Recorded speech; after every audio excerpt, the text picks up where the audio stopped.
2 men waited in my office long after hours. They believed the darkness would keep them hidden. They thought I'd be an easy mark. But once, I carried an MI6 badge.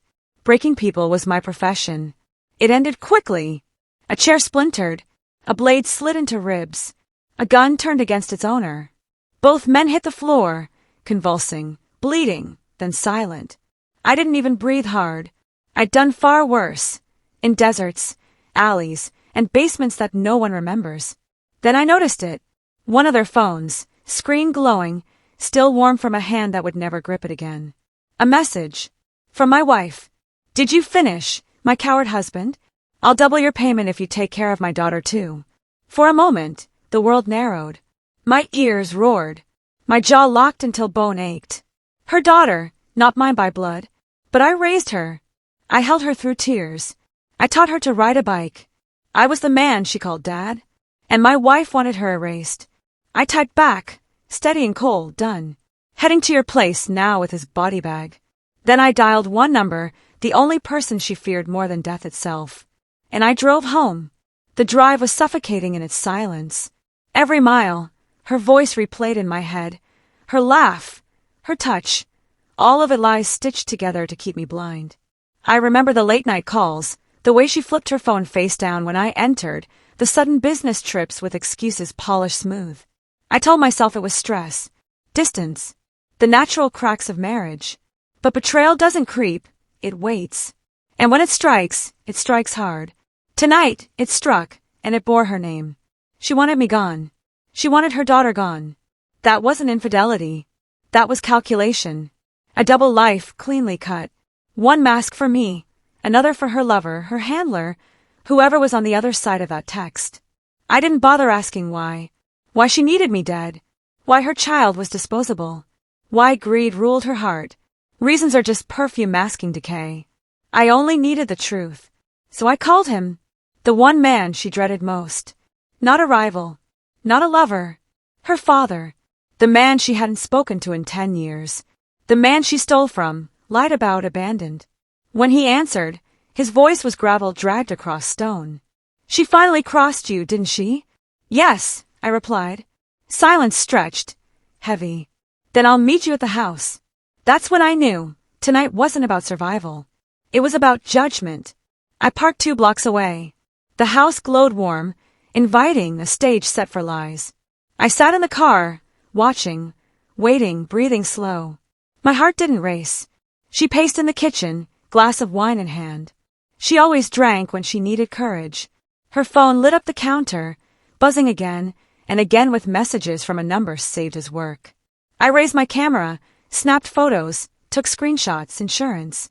I checked the gun at my side. Not for her. No, this night wouldn't end in blood. It would end in something colder. At midnight, headlights cut through the dark. A black sedan pulled up. He stepped out. Her father. She didn't hear him enter, but when she saw him, the glass slipped from her hand. Dad! Her voice cracked. I stayed in the shadows, listening. He said nothing at first. Just stared. Years of silence compressed into that gaze. Finally, he spoke. He held up the phone, showing her message. Her face drained to ash. Fragile. Weak. That's when I stepped inside, calm, measured. Her eyes darted between us, panic clawing at her throat. Wait, she stammered. You don't understand. But we did. We understood everything. I placed the phone on the table, her words glowing on the screen. Her father leaned close, reading each line. His jaw tightened. You wanted your husband dead, he said quietly. Your daughter too. My granddaughter. Her lips trembled. It's not like that. But lies collapse when truth stands in the room. I slid printed transcripts onto the table, pages of her conversations, her deals, her payments. She tried tears. She tried fainting. She tried the broken act of a misunderstood woman. I stayed silent. My silence was louder than her cries. Her father shook his head, slow and final. You've destroyed every name you ever carried. Her sob cracked the air. She reached for me, but I stepped back. I wasn't hers anymore. I carried in the body bag, dropped it at her feet. Empty, but heavy enough to make her stagger.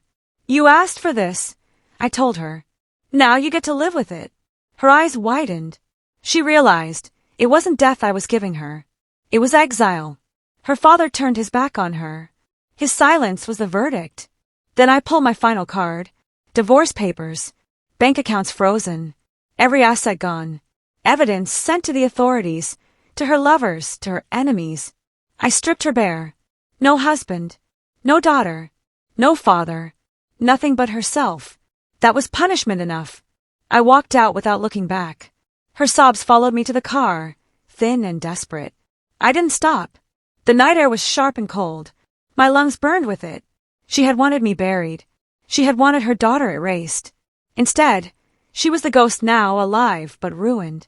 I thought of the girl upstairs, safe in her bed. She'd never know how close she came. She'd never say mother the same way again.